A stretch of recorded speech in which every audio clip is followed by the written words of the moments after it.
management plan, which is a document that we produce in the planning process group and the stakeholder management knowledge area. We've talked briefly about the stakeholder, identifying stakeholders itself in the initiation process group, where we initially touched base at a very high level on the stakeholder knowledge area, which in this case is identifying stakeholders, and the output of that obviously is the stakeholder register. So we're just going to now expand a little bit on that subject matter and deal with this in a separate process group, which is the planning process group. And we're thinking about the, like I mentioned, this stakeholder management knowledge area. Before I move on, stakeholders is a very common word. It's a very big word, and it's actually quite used in a relatively important way in any situation. But in the context of projects, it's easy for you by definition to stick by the rules and say stakeholder is, your project management team, the people that could be affected or in one way or the other have influence on the project, and your senior managers. But as you talk more about stakeholders, it's very easy to kind of drift away from that three-dimensional thought process and think only of senior managers, or think only of the CEO or the project sponsor, and forget whoever else is involved, or whoever else could be a project, could be a stakeholder as far as the project is concerned. So when you are actually talking stakeholders, make sure that you try as much as possible to maintain this broad, what I call three-dimensional view of who the stakeholders are. So that's very important, and I would explain that hopefully through the course of of this particular session. So just very briefly, when we think about stakeholders, let's think of them as the three tiers of stakeholders, which includes the management team, senior managers, project sponsors, your direct line manager, and operational staff, functional managers, whoever you may want to think of. And we also think about them as part of our project team, those who are working with, our colleagues, people who are resourced to work with us. And then we have customers, clients, and even the society around us. So think about stakeholders that way, and that it's very easy for you to be able to then perhaps diffuse and take in any questions that might arise regarding stakeholders, as it were. They're all equally important in one way or the other, so it's very important that you think of them that way. Now, let's talk about what the stakeholder management plan is. Now, the stakeholder is really the heartbeat of any project. You just don't wake up in the air and just throw out a project to do it. There is a reason for the project, and that project or the product, the service or result is going to affect somebody, someone, or something. And whatever it may be, all these people, wherever they might be, whether they know about it or they don't know about it, are stakeholders. So look at the stakeholder as the heartbeat of the project, and communication is actually the blood flow to the heart. If communication breaks, the heart fails. If the heart fails, communication breaks. So those two are very, very related, and we'll be going straight to communication in my next video, because I believe it's very, very, very closely related to stakeholder management, and then move on from there. So think of stakeholder as as a key to every single project. It's a very difficult area in the exam. As a matter of fact, I believe close to 50% of the questions you're going to be asked in the exam has to do with one type of stakeholder or the other. It's either management type stakeholder, or members of your project team who are stakeholders, or customer, society, or clients, or people who are actually technically outside your control, and basically who do not necessarily directly have a say in the project, but are affected by the project. So these three dimensions, you can imagine they ask you 10% question there, 10% question there, 10% question there. That's 30% of the whole exam just on stakeholders. And this is where you, as a project manager, your interpersonal skills that I discussed in one of my first videos comes into play. Your honesty, your respect, your integrity, your principles, and PMI code of ethics and conduct come into play as well. So this is a very, very, very, very, very important subject matter. Read through it as much as you can in the Pinboard Guide or any other books that you might use. Practice a lot of questions around stakeholder management so that you can actually get the gist of what stakeholder management is all about. It's a very small topic in the book, but it's actually quite important. So, stakeholder management plan, obviously, is what we're here to study, is what we're here to talk about. And as a result of that, the output of that particular process is quite simply stakeholder management plan. Now, like the previous plan I discussed in my previous video, which is the project management plan, the stakeholder management plan is a subsidiary of the project management plan. It could be two ways. It could actually be part of the project management plan, which is built into the same document or the same document here that the project management plan is, or it can be a subsidiary plan, which is a completely separate document. The reason why I say this is because even though I've said the knowledge areas are the thinking areas, they're also specialist areas. As a project, you may have somebody who specializes in stakeholder management to come and write a document for you on a stakeholder management plan.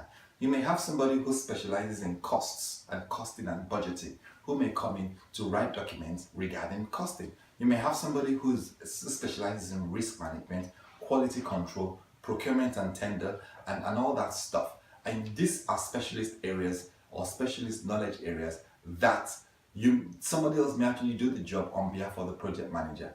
But for the context of the Pinboard Guide, you have to see yourself as the one-stop shop for all these knowledge areas. So hence I kind of put it in what I call the thinking areas for you to do the job rather than a specialized area. So the stakeholder management plan can be part of the one singular document of the project management plan, or it can actually be a subsidiary plan, a completely separate set of documents that you have to put it in the same folders in the same area, so that when you're looking for the project management plan, you can also find the stakeholder management plan, and they work hand in hand together.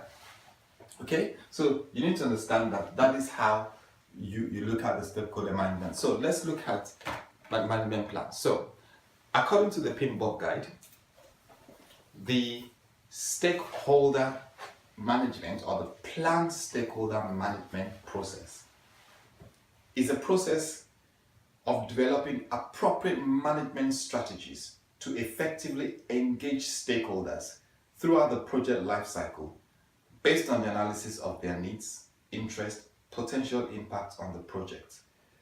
The key benefits of this process is that it provides a clear, actionable plan to interact with project stakeholders to support project interests. That's on page 443 of the Pinboard Guide.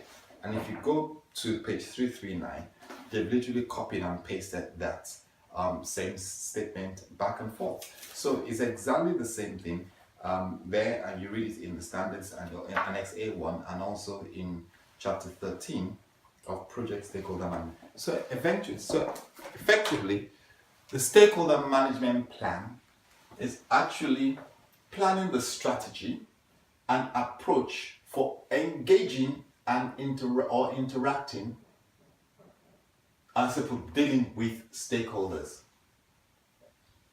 It's very important because stakeholders can make or break a project. The golden rule in the exam for anything that has to do with stakeholders is notify the stakeholders. Make them understand the implications of whatever decisions or requests they make. If there's something wrong with the project, notify them first. That's always the first thing to do. Your exam will always ask you the next best thing to do. So that means that there are 2 or 3 answers that are correct. But which one is the next best thing to do? If you have not already in the context of a question, notify the stakeholder, the next best thing to do is to notify the stakeholder. If you have not in the context of the question, explain to the stakeholder the implication or the potential implication of their request, the next best thing to do is to educate the stakeholder of the implication of their request, i.e., okay, I'm going to need to raise a change request in order for it to go through the change control process. which may impact cost and this and that and all that. So depends on how the question is framed. Just know that two things: notify stakeholder, educate stakeholders will always be one of the next best things to do, depending on the way the question goes. And that is what the stakeholder management plan is, basically planning exactly how you're going to engage with them.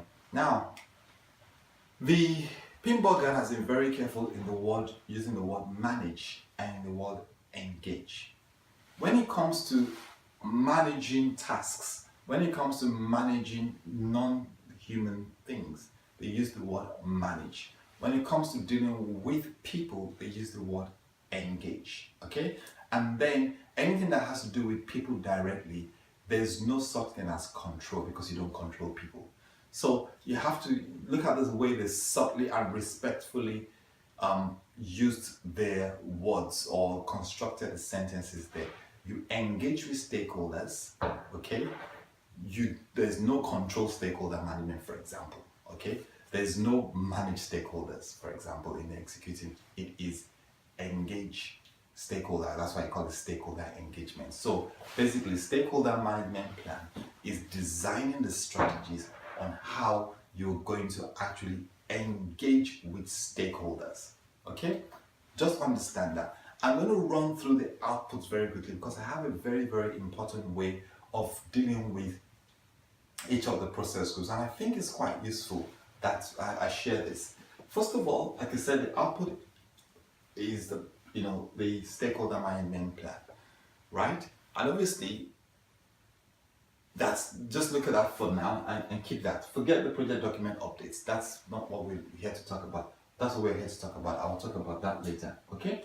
Now, to do this, what kind of documents are we going to look into to develop a stakeholder management plan? Now, let's assume that you hired an external contractor, an external consultant to come and design or write up a document on your stakeholder management plan for you. What will he be looking for? Or let's assume you're a project manager who specializes in stakeholder management, and you've been brought into a project to actually write up the stakeholder management. What kind of documents are you going to be looking for? Right? What kind of documents are you going to be looking for to do this? The first thing is, because you have the stakeholder management plan, it's more than likely that the project is at its infancy. So, therefore, the next best document, or the document to look for is, do you have a project management plan that you have initially put in place that I can read to understand exactly what this project is about and what you've planned to do with the project and how you intend to approach the project? That's one way. You can also look at the stakeholder register, which you actually got from the initiation process of identifying stakeholders, and understand exactly who, what, where, and how you want to communicate with your stakeholders and all that stuff. And obviously, what kind of factors are going to affect me developing this plan, that I have no control of, which are your enterprise environmental factors. And again, the OAPs, which are what kind of templates or lessons learned do you have. So that's another pretty straightforward list of inputs of where you could get information in order to be able to build or create a stakeholder management plan. Notice that project management plan is in there as an input, because like I said, it could be that you are progressively elaborating the project management plan by building on the stakeholder management plan within that document, but you're still looking at the project management plan as a document. Or you could be building the stakeholder management plan outside the PMP, the project management plan itself, and looking and referencing the project management plan on how they intend to approach the project to be able to build your stakeholder management plan. Okay, that's how that works in terms of the inputs. Now, how do you do that? What kind of tools and techniques do you do? Look at yourself as an external consultant. You've come in, they've hired you to do only stakeholder management plan. And how do you go about to do this?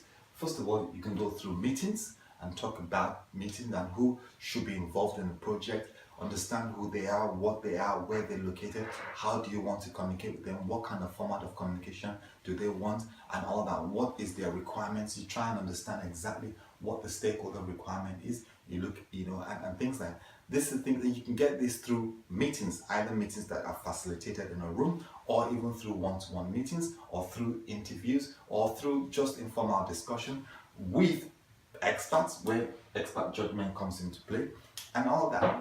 There's so many ways. It is no one way fits all. If, as a matter of fact, you can't go and get stakeholder list in one particular way. You literally have to use a variety of methods to getting stakeholders information, and using that to be able to develop the plan. Analytical techniques is very important because, right, you've got all this information, you know exactly who they are, what they want and everything, but you don't really know what position they sit in. And essentially, your whole plan is to try and make sure that stakeholders are on your side, right? So you can, as a result of that, create a document, a side document, which is yours. You don't want the stakeholder to see this document, called the Stakeholder Engagement Matrix, which kind of tells you, okay, this is my analytical techniques of this particular set of stakeholders, but this is exactly where I want to get them. Okay, so for argument's sake, you have a matrix like that, yeah, where I want them to be supportive, but they are right now sitting on not supportive. Let's say for argument's sake, or yeah, so you have stakeholder A, you have stakeholder B, or stakeholder C, and stakeholder A, C, D there, but you have stakeholder B there. So you don't really have to do much with stakeholder B because they're already supportive. You just invite them to meetings and make sure they remain supportive. But you really want to get this stakeholder here to move to this area. So as a result of that, you know and plan exactly how you deal with such stakeholders to bring them on your side. Now, the stakeholder engagement matrix, according to the pinball guide, as a result, divides these different types of stakeholders into a number of groups. There's some stakeholders who don't have a clue about what you're talking about. They don't know. As a result, what do? You have to inform them, you have to educate them, you have to make them aware of what's going on, because you don't want them jumping at you at the last minute and say, what the hell are you guys doing? I don't understand, I don't like this, because you don't even understand where they're coming from. You know, in the previous videos on identifying stakeholders, there's the power influence grid, there's the power interest grid, and depending on the influence these stakeholders could have, they could affect your project no matter what group they belong. If they're management, or even in your project team, or even customers. Imagine you trying to build a shop in a locality, and you have not communicated to the local residents about building the shop, and then all of a sudden you call your diggers in, senior management in the council office have agreed, your project team are going on, and all of a sudden somebody who might happen to be a councillor in the area kicks off a fuss and say, I don't know what about this, and then writes a letter to the council and say that site cannot be used for building because it's been agreed in a letter that I sent to the government 10 years ago that it's going to be used for a church. You just don't know. So hence, you need to make sure that any stakeholder that you have that is unaware is aware, and make sure that you get their support. That's where you want to move them to. You could have a stakeholder who is resistant. This is a difficult one.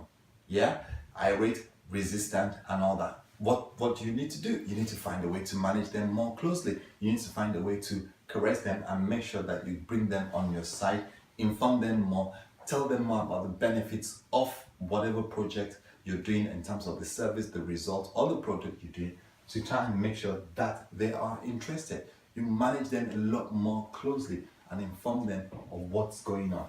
The supportive ones are equally good. Now, the supporting person may support you, but may not necessarily be interested. Okay? Such people, you want to just basically make sure that they're fully informed, invite them to your meetings regularly so that they can actually see how hard you're working and understand more of the benefits of what's going on and all that. You have them supported. You have those who are undecided or neutral. They don't really care. It doesn't affect them. They're not maybe decided about whether they should support you or not. Again, you still need to bring everybody, either most of them at least in a supporting role. Okay? Because when you have their backing, then you're sure to be able to get things done. a lot quicker in terms of approvals, in terms of quality or whatever you may have to do. And finally, you have those who play a leading role. The leading roles, obviously, you need to make sure that you don't disappoint them and make empty promises. Keep them informed of every single thing. Now, that also reminds me to get you back to the question that, which is why the questions in the PMP exam regarding stakeholder is very, very important. Even if you think in this area, unaware, resistant, supportive, undecided, neutral, and leading. And ultimately, where you want to get them is either supportive or leading. Okay, you want to bring them in that area. And how do you do that? You have to make them happy. You have to keep them informed. You have to make them realize exactly what's happening or the consequences of whatever request or decisions they're making to continually be able to gain their support. And that is exactly why this particular stakeholder engagement matrix is very, very important for you to be able to understand and design and plan how you're going to engage with your stakeholders. Okay, that's pretty much everything you could think of as far as stakeholders is concerned. Like the project management plan, the stakeholder is iterative. People come, people go. Throughout the entire project life cycle, one stakeholder may be there today, he may not be there tomorrow. So again, it is equally an updated document, just like the project management plan. Whether you have a stakeholder baseline, I've never heard of that before. I don't think there is one, but at least you can actually submit that to the senior stakeholders and say, look, these are the stakeholders on the list. Do you think that's, oh yeah, part of the project management plan is signed anyway, okay? And in doing that, you've agreed that these are the people that need to be contacted. Now, yeah, and I take it from there. Now, this is the trick question. Stakeholder comes in and asks for a request that you don't quite understand. You've never even heard of this stakeholder before. What do? First thing is for you to refer back to the stakeholder management plan to figure out who is this guy, or who is this person, or who are this group of people? Why haven't they been consulted? How do we plan to manage stakeholders that have not been identified? That's what the plan is for. How do we manage stakeholders that have not been identified?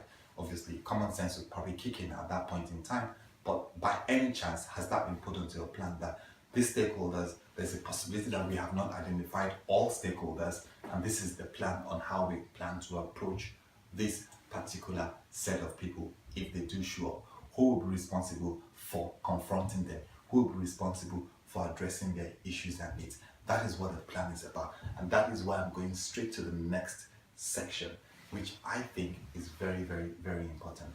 When we go through the plans, all right, or the processes in the project management plan, in the planning process group, it is important to think of every single thinking area, knowledge area, or specialist area regarding with regard to that process, and that can help you to build your plan better. Let me give you an example. I'll give you an example. Okay?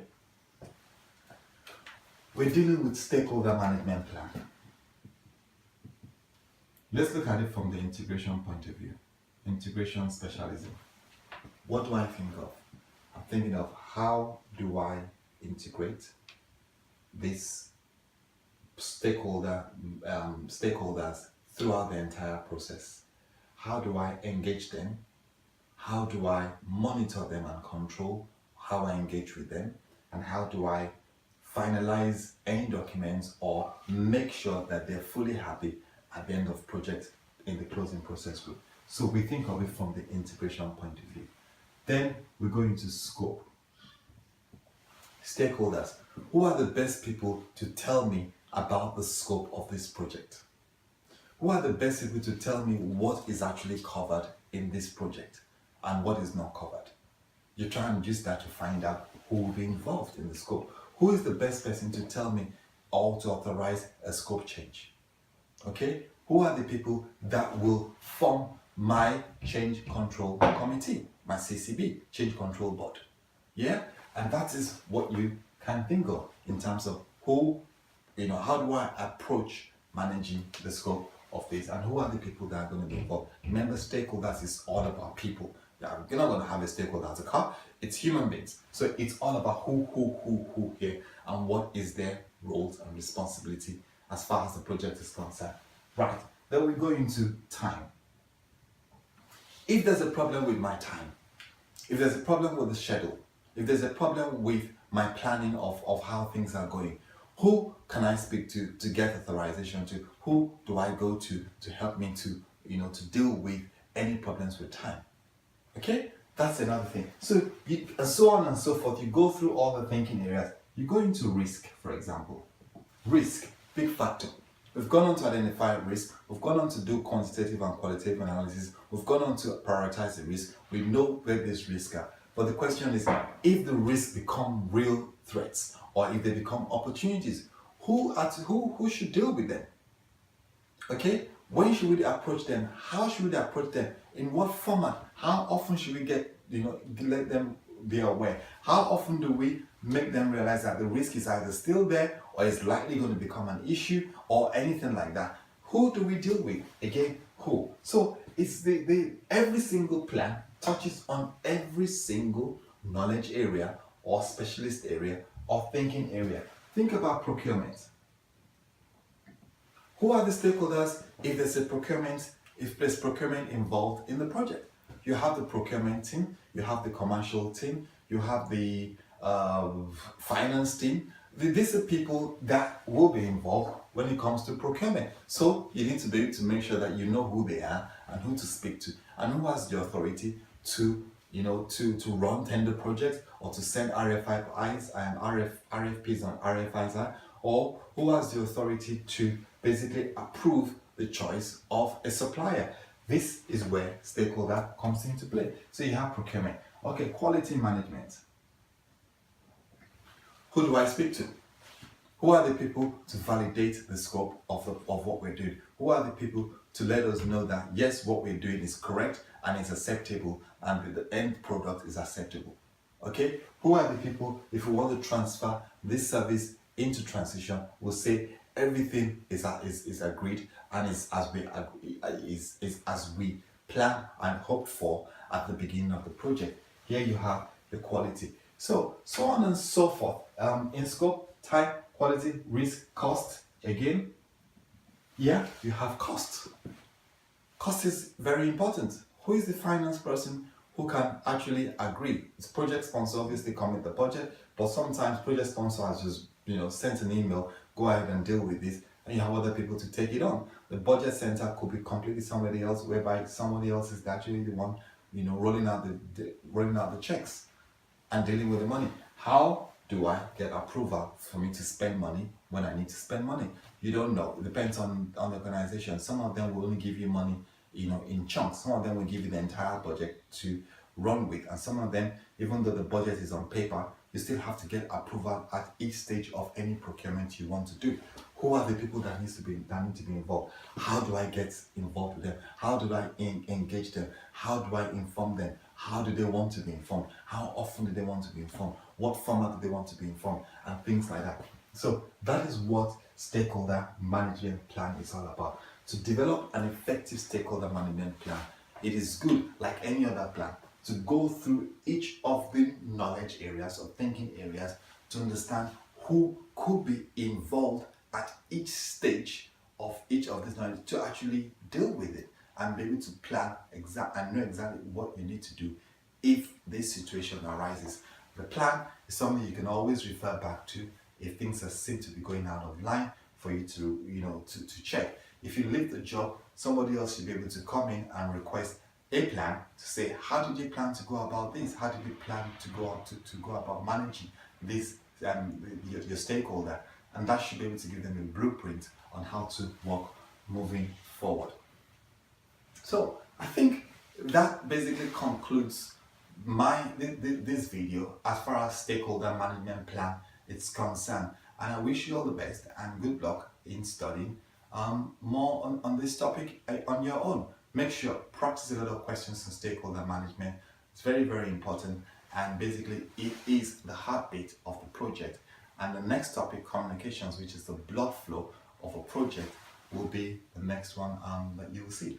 Thank you and enjoy your study time.